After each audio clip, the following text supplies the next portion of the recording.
Hi guys, Mark here for KetoKitchenCollection.com, the home of the dynamic keto meal plan. And today's question is, can I exercise to the same degree on a keto diet? Well, the answer, in my experience, is yes and no. The actual science and the studies on this is somewhat mixed. However, the studies do generally point in specific directions. Okay, so I've got some studies here. These are ones I found on the internet, and I will link them all below so you guys can check them out yourselves. They're either from the NCBI website or PubMed, so they're proper, formal, official scientific studies that have been done on people who are on a ketogenic diet, a very low carbohydrate diet, and it's measured how they've gone in various different types of sports and physical activities. So what I've done, I've printed some of these, and I've got just a few key points from each one which I'll read out to you guys, and you'll be able to see a distinct trend of how the keto diet or low carb diets can affect your physical performance and your physical ability. So the first one, we'll go through them very quickly, and you will see the trend. You'll notice that there's a few things that do keep cropping up. This first one is titled Low Carbohydrate, High Fat Diet, Can It Help Exercise Performance? Now remember, depending on the type of exercise you do, will be an indication of whether the keto diet will be beneficial for you or not. So listen on. In the conclusion, it says here, there is emerging evidence that low-carb, high-fat diets could be beneficial, particularly for performance in ultra-endurance sports. So endurance is endurance part of the whatever you do, for the sport you like, the activity you like, the exercise you like? If it is, keto diet could be something that benefits you. Their effect on field-based sports that require repeated high-intensity activities is also promising. Okay. It appears that at least several months of adaptation to a low-carb, high-fat diet are required for the metabolic changes. So what that tells us is that if you're doing these sports or activities that require endurance, you're going to need at least a few months of adaptation to ketosis to really see any kind of improvement or change. Okay, so we're talking about primarily endurance sports here, and you'll need some time to see that change. So that's important. If we move on to the next one, this one's called, and we'll look for the trends here, okay? The effects of a ketogenic diet on exercise metabolism and physical performance in off-road cyclists. They just chose off-road cyclists because it was probably easy for them. I'm not sure that there's going to be any difference between an off-road cyclist, an on-road cyclist, or anyone who does anything that's endurance related. Let's go straight to the conclusion on this one, see where the trends lie. It can be concluded that long-term high-fat diets may be favorable for aerobic endurance athletes. So there you go, we're talking about long distance. This one they used ultra endurance sports. Here they've got aerobic endurance athletes, which is essentially the same thing.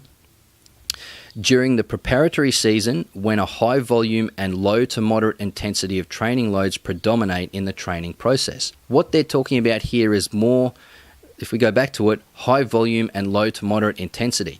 If anything, I would call that steady state cardio. So if you're trying to lose weight, we're talking just steady state jogging, cycling, or even just walking, cycling, swimming, rowing on a rowing machine, and you're just going at it, doing your cycling or whatever it might be in a steady state for 10 minutes, 20, 30, 45 minutes, however long you want to do it for.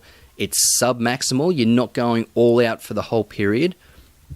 Okay, it's a low to moderate intensity, but you're doing a high volume of it over time. That's what this article says that the keto diet will be beneficial in, okay?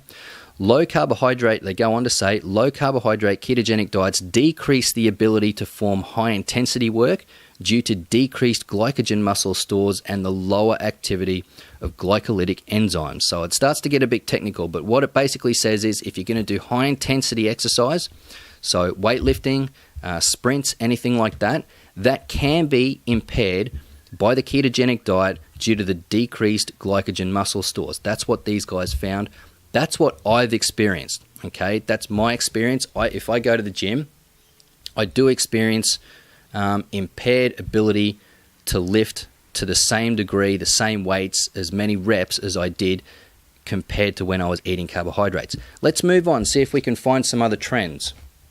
Okay, so this particular study, ketogenic diets and physical performance. And again, I'll link all these below, guys. You'll be able to see these in the information section below. You can go and find them yourselves. You can go and read them yourselves. The conclusion: studies support the conclusion that submaximal endurance performance, so there we have that again, endurance, submaximal, they're not going all out, they're just going at steady state. Studies support the conclusion that submaximal endurance performance can be sustained despite the virtual exclusion of carbohydrates from the human diet. Fantastic. Careful attention to time for keto adaptation, mineral nutriture, keeping your vitamins and minerals up, and constraint of the daily protein doses required. So they're saying don't overdo the protein for various reasons, which they get sciencey about in this article. Keep your vitamins and minerals up, and also give yourself enough time to get adapted to the keto lifestyle. The first study said it takes a few months, several months. These guys will have the same outcome. So you've got to give yourself a few months of the keto lifestyle to get yourself the improvements in the endurance sports or activities that you undertake. Okay, they do go on to say therapeutic use of ketogenic diets should not require constraint of most forms of physical labor or recreational activity. Fantastic. With the one caveat that anaerobic performance, which is weightlifting or sprinting, is limited by the low muscle glycogen levels induced by a ketogenic diet, and this would strongly discourage its use under most conditions of competitive athletics. So, what's my experience in light of all that? I find that when I'm in ketosis, once I've been there for a few weeks or maybe a month, I can go and do some kind of endurance exercise, whether it's hiking or bushwalking or just, walking around the block. It's a very big block here where I live. I can just keep going and going and going as long as I'm not pushing super hard. I feel like I can probably keep going maybe a little more effectively than when I'm eating carbohydrates. Okay, so ketosis does have that positive effect on me. However, if I go to the gym, or if I do some sprint training, interval training, or I go to the gym and lift weights, as much as I might find that if I'm sprinting, I can get to my top speed pretty similarly than what I used to when I was on carbohydrates, or I can lift the maximum weight like I used to fairly similarly as compared to when I was on carbohydrates, I drop off the cliff very quickly after that. I can't maintain that speed for anywhere near as long.